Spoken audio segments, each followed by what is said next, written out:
On the Let's Talk television program, we share solutions to real-life problems with real people, showing how faith guides everyone through the storms of life. We talk about tough issues that affect all generations. Our conversations help you learn, grow, and lead. Help us continue with this great work by partnering with us today. Call 905-625-1278, extension 233, or visit letstalkca.org. We look forward to your partnership with us to change lives. Let's Talk, revealing the heart of Christ through engaging media conversations. Sometimes you walk through life alone, wondering if anyone understands what you are going through, hoping someone will listen and offer a word to make your day. The Church of God of Prophecy offers unconditional love and support, regardless of what you are going through. Visit cogop.ca for a location near you. The Church of God of Prophecy, developing authentic disciples of Christ.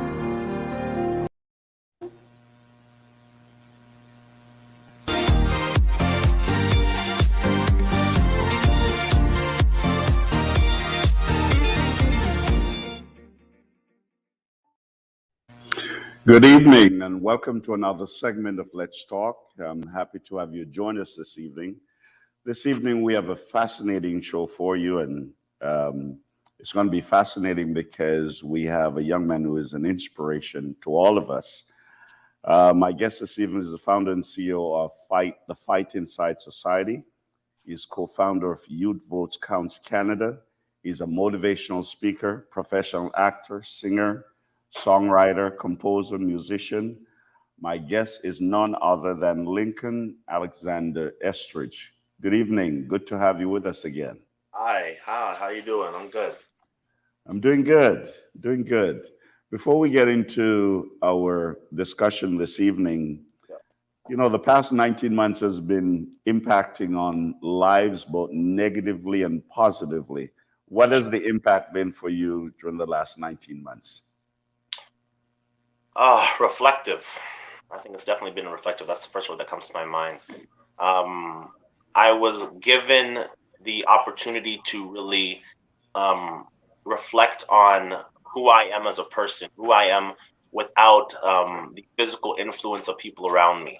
And I think that has kind of molded me today. These past 19 months has kind of molded me into being more confident in what I believe, in my capabilities, in who I am as an individual. I think that, definitely reflective is the word, for sure. That's good. So at this young age, I won't reveal your age. You're a nonprofit founder. You're an author, published poet, speaker, real estate investor, just to name a few. What has been some of the barriers you had to overcome as you pursue these goals in life? I think one would have to be my age and race.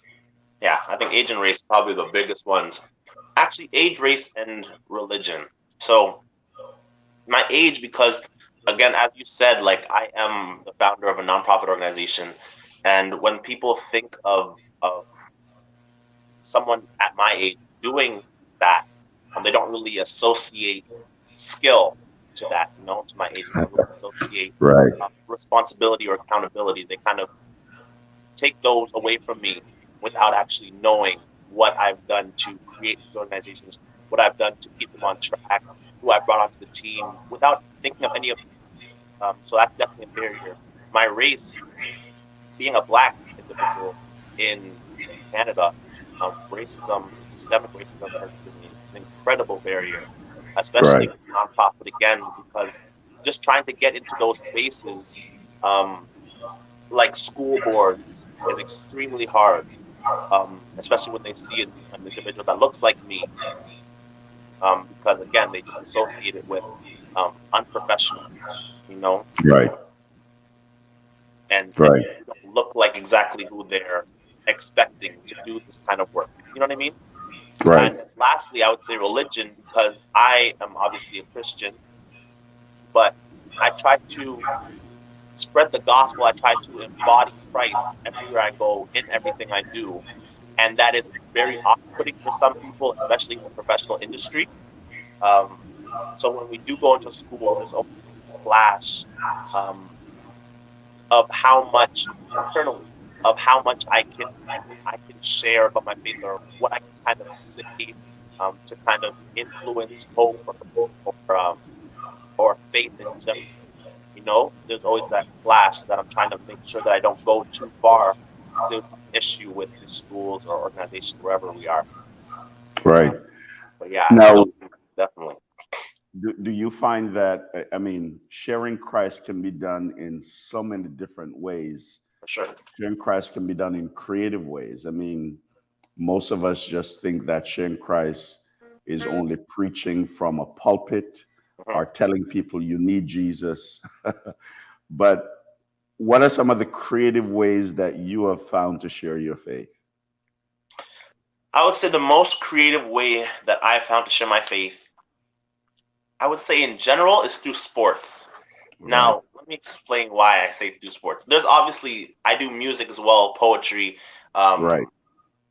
But I want to say sports because people don't usually think of sports when they think of this. That's why I'm addressing it. Right. When I was playing a sport, specifically basketball in college, I would have an opportunity to pray before the game, or during the times where all the team would meet up and kind of do your before game regiments. People would be noticing that I was doing my Bible study. And then if I had a really great game, I'd always refer back to what I did before.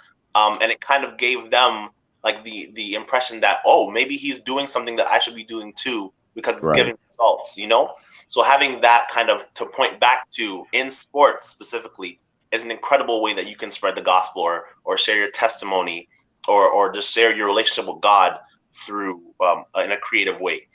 The other ways that I would say that are a lot more present in my life as of right now is music, for sure. Right. Reading songs, but not only in the lyrics, but also in the compositions themselves. I don't really think you need to hear a lyric to feel the presence of God in the song. So I'm very attentive to what the song sounds like without the lyrics. There's a speed that goes along with that. So definitely music, poetry, obviously kind of goes the same way, but more on the lyric side, more on the words.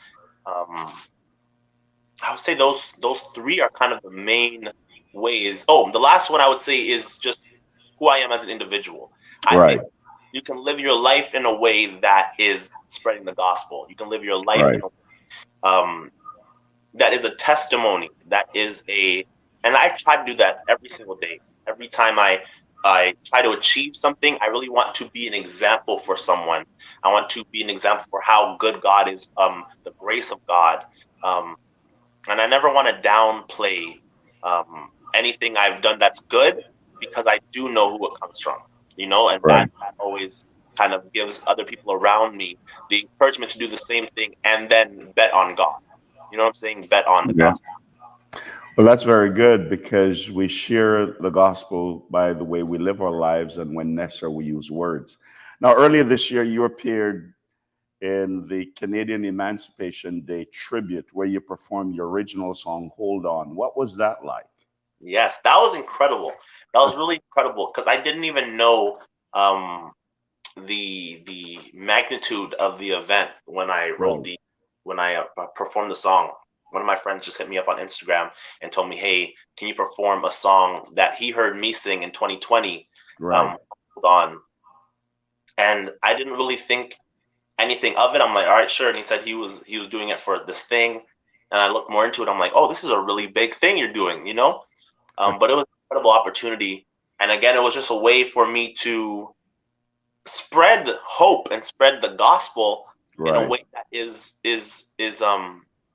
well received, or what's the word I'm looking for? It's easier to digest instead of saying, hey, believe in God, you're going to hell. The music that I was creating, or Hold On specifically, was really a way for people to understand hope and believe in something, even if they don't necessarily associate it straight to Christ. It's a step to faith, So I think that was a really great platform to do that. Right. Well, you appeared with some really famous people. I hope you realize that I watched it, and there was a number of famous people that you appeared with. Now, the song "Hold On," how did that come about? I'm imagining that being a songwriter, it's almost like being a preacher, where there's some inspiration, but there's something that presents itself that caused you to write that song. What was that like? What was behind the song "Hold On"? So I actually wrote that for an event. So yeah, I wrote that song for an event. It was the event that the guy saw me perform it at. So it was a Rise event. It's Reaching Intelligent Souls Everywhere, I believe, in Scarborough. They were doing their first Rise of the year, and they asked me and my friends to perform it. Or to perform a song. And I'm like, oh, we need a really good song to perform. Let me just write something. Because it was on the topic. I think the theme was mental health as well. So I wanted to give like a different side of mental health instead of like the depressing side. I want to push hope, push resilience. So but I did not know how strong that song was, if I'm being honest. I did not know how strong that song was until later. Because I wrote that song before the pandemic, before it really hit. So when we did perform it and then the pandemic hit, everyone started asking for that song. Hey, where is it? Is it coming out? It's coming out. Because it was a moment, it almost felt predestined that this song was going to happen, and it was going to give people the opportunity to refresh or to believe in something when everything was going very poorly, I didn't know how God was going to do it in the moment, but I think, and Hold On's dropping on my new album as well, and a lot of people are excited about that, but I never knew how strong the song really was until the pandemic hit, until God gave it an environment to really flourish. Well, that's just like God, isn't it? The way God works. He lives in the future. Before we go to a break, you are the CEO for the Fight Inside Society. Yes. What is that? What is the Fight Inside Society? To what are you referring? And tell us a little bit about that. For sure. So the Fight Inside Society is an organization dedicated to mental health. What we try to do is we create culturally sensitive mental health advocates by destigmatizing mental illness, but also decolonizing mental illness as well. We do this through hosting forums, workshops, panels, webinars, etc. With the help of our TFIS partners, our culturally sensitive partners is what we call them. Right. Individuals that understand there is an intersectionality between race and culture and mental illness that a lot of people don't understand. For example, the same way the symptoms in a white person with anxiety or depression might not look the same as an individual that's Black with anxiety or depression. And we really try to focus on that intersection and just decolonize mental illness for other people so that they can feel safe and give them an environment that is more comfortable, especially in the church. Church. Right. Yeah. Very good. Well, Alex will be right back. For our viewers, we'll be right back at this break. We'll continue this conversation. Great. On the Let's Talk television program, we share solutions to real-life problems with real people, showing how faith guides everyone through the storms of life. We talk about tough issues that affect all generations. Our conversations help you learn, grow, and lead. Help us continue with this great work by partnering with us today. Call 905-625-1278, extension 233, or visit letstalkca.org. We look forward to your partnership with us to change lives. Let's Talk, revealing the heart of Christ through engaging media conversations.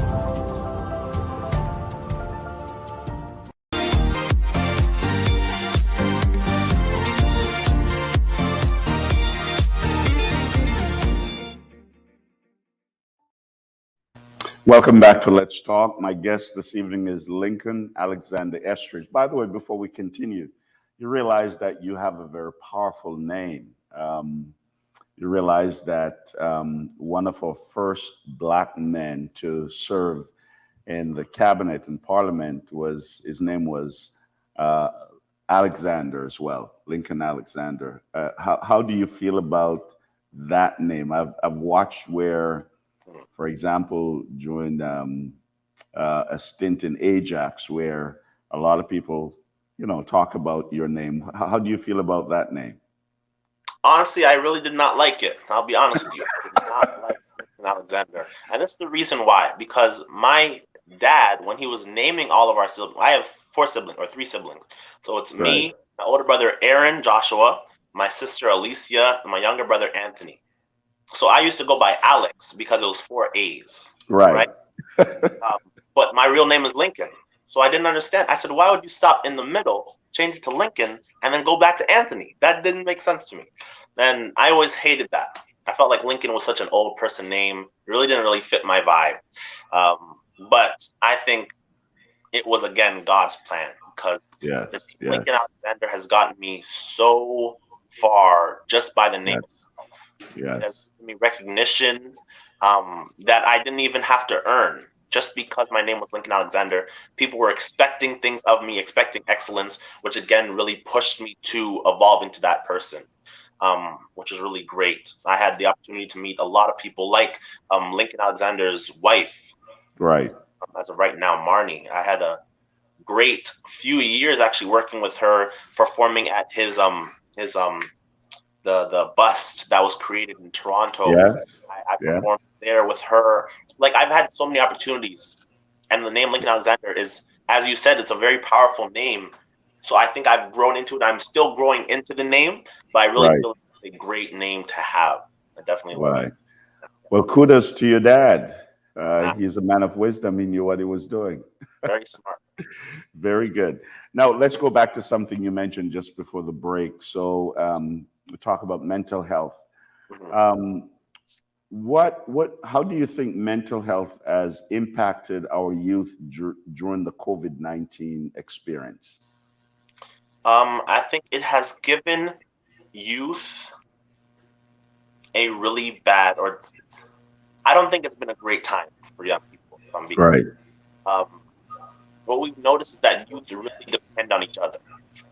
Even if they weren't saying it before, that physical contact, they really needed to wave to their best friend, give their best friend a handshake or whatever. We really needed that contact and that communication, and virtually it was not the same. So obviously numbers of depression went up, numbers of anxiety went up. I know a lot of my friends personally have stated that they're dealing with things that they've never dealt with before just because the environment's changed. Their social environment, their support systems aren't there anymore. Right? And there's people around them, like their family members, who don't necessarily understand anxiety or understand depression, and tell them to drink water or pray about it. It never really helps, right? So without that actual community that they've always relied on, even if they didn't know they were relying on it, I think it's really been to their deficits. I don't know if people, or even all of you, are really understanding how much they really need people until now. Right. Well, I'm grateful for the work you're doing with helping those who wrestle with the mental health issues. Now, so tomorrow, November 15th, something great is going to happen. Incredible. And for 3 years, you've been working on this album called Fall Together, Rise Together. Tell us about it. Yes. So Fall Together, Rise Together is a 12-song album. It is my first debut Christian album. It's the first time I'm ever going to be singing on a song ever. And it is a project we've been working on for 3 years, a variety of different subgenres. Again, we always want to, as I said before, I'm always trying to push the gospel, always trying to push hope and prosperity for people, not for the church. I mean, not necessarily specifically for the church, because the church is going to be all right. The Christians are fine. My music is for the people that are not Christian or have lost their way or have had a bad experience with the church and has pushed them away from Christ. My music's for those people, because those are the people that need to hear the gospel. Those are people that need to know Christ. So this album is really an amalgamation of everything that I have learned in the past, I want to say 4 years, because I started writing it in 2017. 4 years. So I started writing in 2017 with a whole bunch of different people. We have artists from all over Canada on this project, producers from all over Canada. different genres, again, subgenres. We have jazz, Latin, we have a folk song, a little bit of a country song, a really gospel song. We You have also have funk. You have funk. we have funk as well. Like it's and this is something that we were really scared of, because I didn't want it to be something that's too all over the map, to the point Right. where people don't hear the unity within the songs, or the message across the Right. board within the entire album. But I think, again, God really did his thing, because all these sounds sound really put together. They sound like there's motifs that go from one song to the next, to the next, to the next. The messages are so strong. I think the songs are extremely well written. Not to just pat myself on the back, because I really believe God wrote these songs through me. There are songs I look back and I have no idea if I could even write that again, to be honest. Right. Right. But really, yeah. But I really feel like, yeah. Go ahead. What was it like working on this album? So you've been working on it for 3 years. There's a variety of people who work on it with you. What was that like, giving birth to something like this? It was stressful. It was very stressful. I'm sure. I had to realize at the beginning of the album, I really wanted to do everything myself. I really wanted to play the piano and drum and do all the harmonies myself. And I started to realize, which is kind of where the name comes from, Fall Together, Rise Together, that God's placed people in my life that are excellent at these things that I'm trying to dabble in, you know? One person that comes to mind is a guy named Jonas Antala. He's a Finnish guy from Finland, and he's like a really great guitarist, really great producer, and he's like a no-name in the music world, because no one's ever really called on him to do anything this big. And he's a white guy as well, as I said, Finland. And so during the time we created it, throughout the pandemic, through Black Lives Matter, we had to have some really uncomfortable conversations, some really honest conversations, vulnerable conversations. But I also had to give him the ability to basically create on my behalf, take my vision and move forward with it. And I had to do that with everyone I was working with. So the vulnerability of leaving things, leaving drum parts, leaving trumpet parts in people's hands, and just hoping that they execute my vision, or the vision that God's given me for so long, was definitely a scary one. But I think it worked out extremely well than I could ever have imagined. And I'm glad I waited this long, because we had multiple versions, again, of the album, and I didn't want to drop any of them. I think now is the perfect time to drop them. And I think God did his thing again. Right. So I know you alluded to it, but dive a little bit more into it. Why Fall Together, Rise Together? Why that title? Yeah. So again, this is way before the pandemic. Again, I didn't know how strong this would have been. But when I think of Fall Together, Rise Together, I'm thinking when we fall short of the glory of God, as the Bible says. I think a lot of times we try to clean up ourselves before we begin to follow Christ again. You know what I mean? Before we begin to walk on the straight path, because we believe that God is really judging us in those moments, saying, you're not good enough, clean yourself up first and then come. But in reality, he's saying, come here and I'll clean you up. So the first thing is fall together.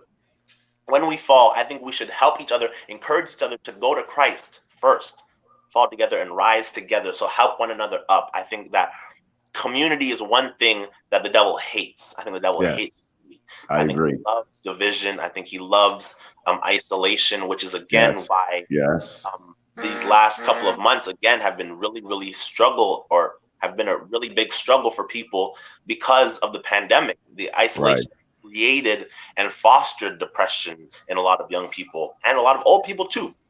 But I think that when we talk about fall together, rise together, when we say community, when we bring in plural, it kind of gives more strength. Instead of I could have said I fall, I rise, but I don't think it has.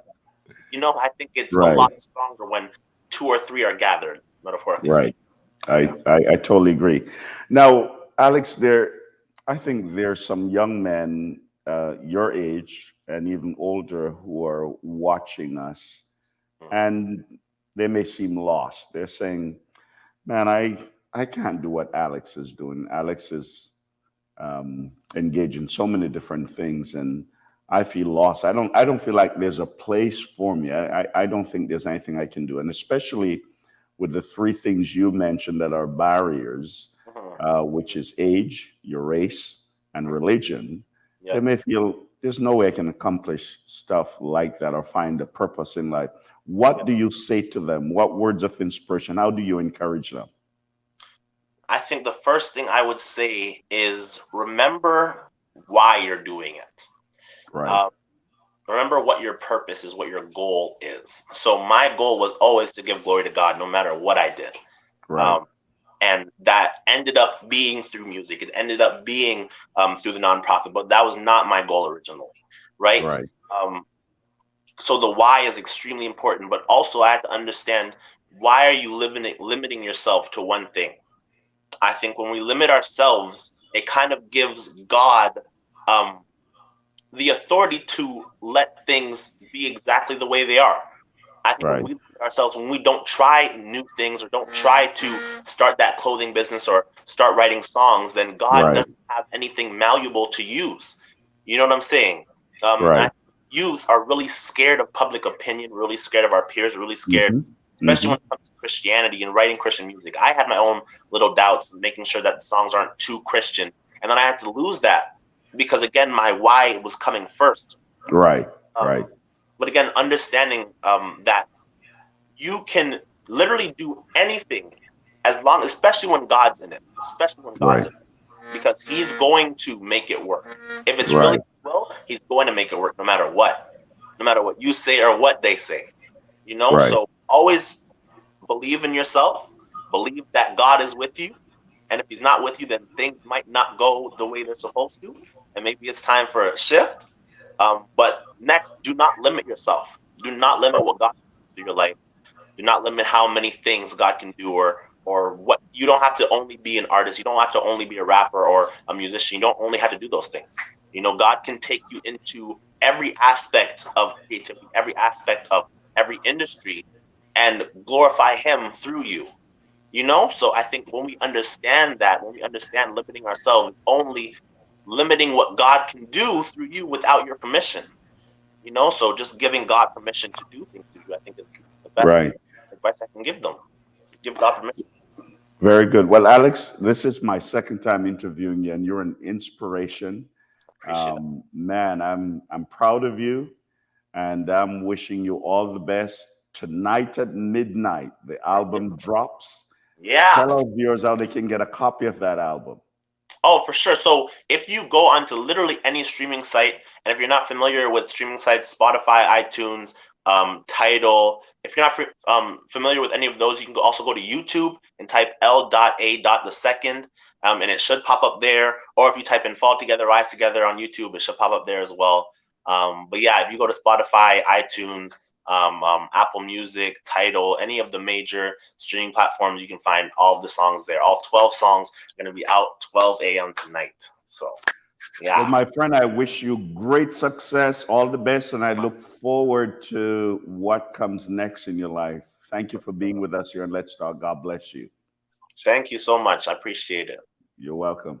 Well, that's all the time that we have on Let's Talk tonight. I hope that you will, 12 midnight tonight, that album drops. I hope that you will get a copy of that, get a hold of it on the different platforms that were mentioned. We're very proud of Alex. He's one of our very own in our faith tradition, and we pray God's blessing upon him. Thank you for joining us tonight. We look forward to having you join us. Remember, keep praying for us. We also need your financial support. Please continue to support us in your prayers and your giving. God bless you. Have a good night. That's all the time that we have for tonight. Let's keep talking.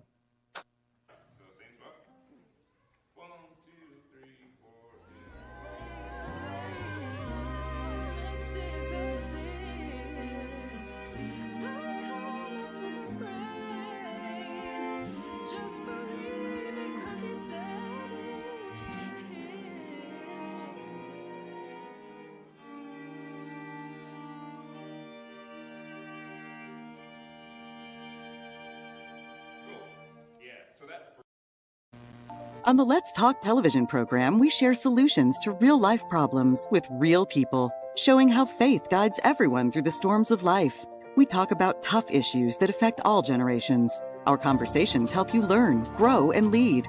Help us continue with this great work by partnering with us today. Call 905-625-1278 extension 233 or visit letstalkca.org. We look forward to your partnership with us to change lives. Let's Talk, revealing the heart of Christ through engaging media conversations.